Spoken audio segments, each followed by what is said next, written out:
लोकसभेची निवडणूक अगदी काही दिवसांवर येऊन ठेपली आहे। मार्चमध्ये आचारसंहिता लागेल असे संकेत सत्ताधारीच देत आहेत। त्यामुळे सत्ताधारी आणि विरोधकांचा जागा वाटपाचा फॉर्म्युला नेमका कसा असेल याविषयी तुमच्या आमच्यासारख्या सामान्य मतदारांमध्ये प्रचंड उत्सुकता आहे।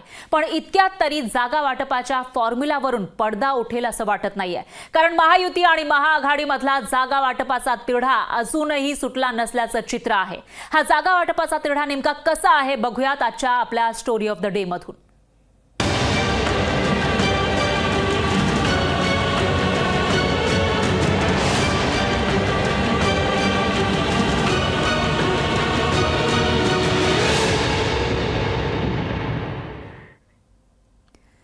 लोकसभा निवडणुकीमध्ये महाराष्ट्रामध्ये भाजप किती जागा लढणार याबाबत उत्सुकता निर्माण झाली आहे। तर भाजपने 48 पैकी 32 जागा लढण्याचा प्रस्ताव शिवसेना आणि राष्ट्रवादीला सादर केलाय। शिवसेना आणि राष्ट्रवादीने या फॉर्म्युलाला मात्र विरोध केलाय।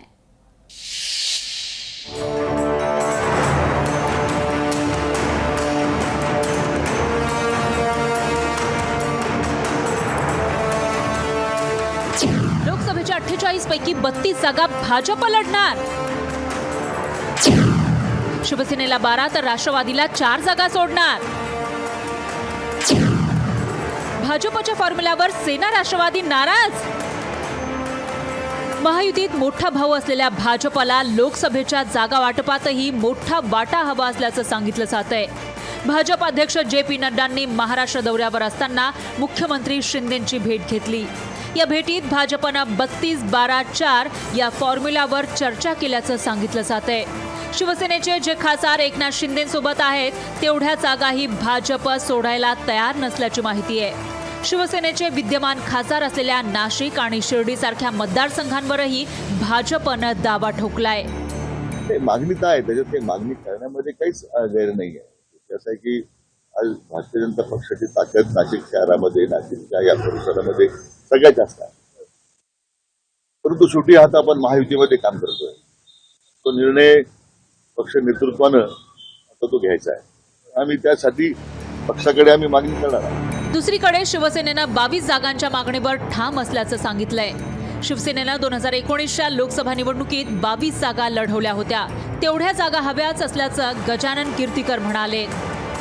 मी बोललो ना मगाशी, गेल्या 19ला 22 लढलो ना, 22 तर आमचा हक्कच आहे। आता 22 मधले कमी होतील, राष्ट्रवादीला देण्यासाठी जे काय ठरेल ते, तुम्ही 4 द्या 5 द्या, तुम्ही 4 द्या 5 द्या, जे काय ठरेल ते त्यांच्या ताकदीप्रमाणे त्यांना द्यावं लागणार, तेवढे कमी होतील 22 मध्ये। तर महायुतीत मित्रपक्षांची भाऊगर्दी पाहून मनसे नेत्यांना आत्तापासूनच महायुतीत समावेश नको असं वाटू लागलंय। पुण्यासाठी वसंत मोरे नेमकं काय करणार जर अशी परिस्थिती आली की तुम्ही महायुतीसोबत गेला तर? नाही, असं काही नाही आहे। चर्चा ज्या आहेत त्या फक्त प्रसारमाध्यमांमध्ये, प्रत्यक्षामध्ये अशी कुठली चर्चा संघटनेमध्ये झालेली नाही। महायुतीतल्या जागा वाटपात भाजपचा वरचष्मा असल्याचं स्पष्टपणे दिसतंय। भाजप नेतृत्वाला मित्रपक्षांचे जे विद्यमान खासदार पुन्हा निवडून येण्याची शक्यता वाटत नाही, त्यांचाही पत्ता कट होण्याची शक्यता आहे। राष्ट्रवादी आणि शिवसेनेचा विरोध पाहता 32 जागांवर भाजप ठाम राहील का याबाबत उत्सुकता आहे। पुण्याहून अमोल धर्माधिकारीसह महेश महाले, लोकशाही मराठी, नाशिक।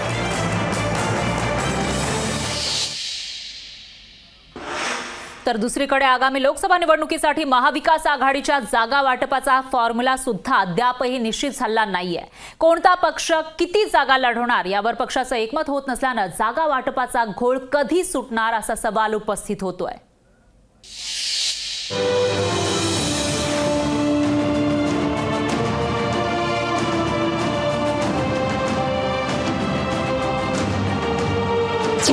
महाविकास आघाडीचा जागा वाटपाचा फॉर्म्युला ठरेना। लोकसभेच्या 9 जागांवर मवियात तिढा। ठाकरे गट काँग्रेस लोकसभेच्या किती जागा लढणार? शरद पवारांनी लोकसभेच्या 39 जागांवर महाविकास आघाडीत एकमत झाल्याचा दावा केला असला तरी महाविकास आघाडीच्या जागा वाटपाचा फॉर्म्युला अजूनही निश्चित झालेला नाही। कोणता पक्ष किती जागा लढवणार याबाबत अजून तिन्ही पक्षांचं एकमत झालेलं नाही. ठाकरे गटानं महाविकास आघाडीत सर्वाधिक जागांची मागणी केली आहे. महाविकास आघाडीतल्या सूत्रांच्या माहितीनुसार ठाकरे गट 20 ते 21 जागांसाठी आग्रही आहे. काँग्रेस 19 ते 20 जागा लढवण्यासाठी इच्छुक आहे, तर पवार गटाला 8 ते 9 जागा मिळू शकतात.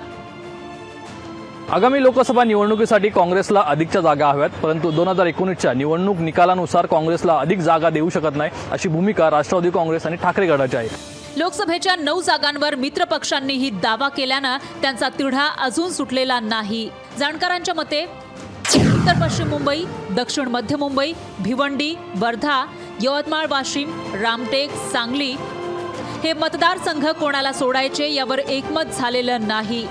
रमेश चन्निथला यांनी मात्र लवकरच जागा वाटप निश्चित होईल असा दावा केलाय. महाविकास आघाड़ी में जो पार्टियां हैं उनसे हमारे निरंतर वार्तालाप कर रहे हैं. फॉर्मल सिटिंग 27-28 को होगा और एक साथ हम लोग चुनाव लड़ेंगे.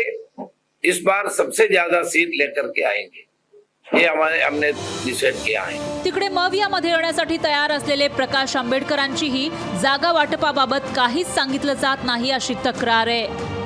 2 दिवसामध्ये काही टाईम लिमिट आहे असं मी त्या ठिकाणी मानत नाही, पण आमच्या सोयीसाठी आम्ही असणारं 2 दिवसात त्यांनी आम्हाला द्यावं अशी आमची असणारी विनंती आहे. 27 तारखेच्या अगोदर त्यांनी आमच्याशी त्यांचं डिस्ट्रीब्युशन जे आहे ते शेअर केलं तर या पुढच्या बैठकीमध्ये असणारा निर्णय घ्यायला सोपा जातो.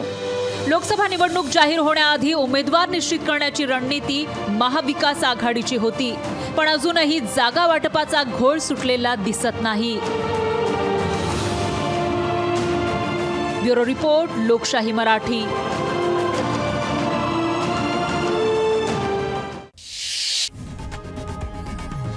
लोकशाही मराठी ऐका, पहा, जागरूक रहा.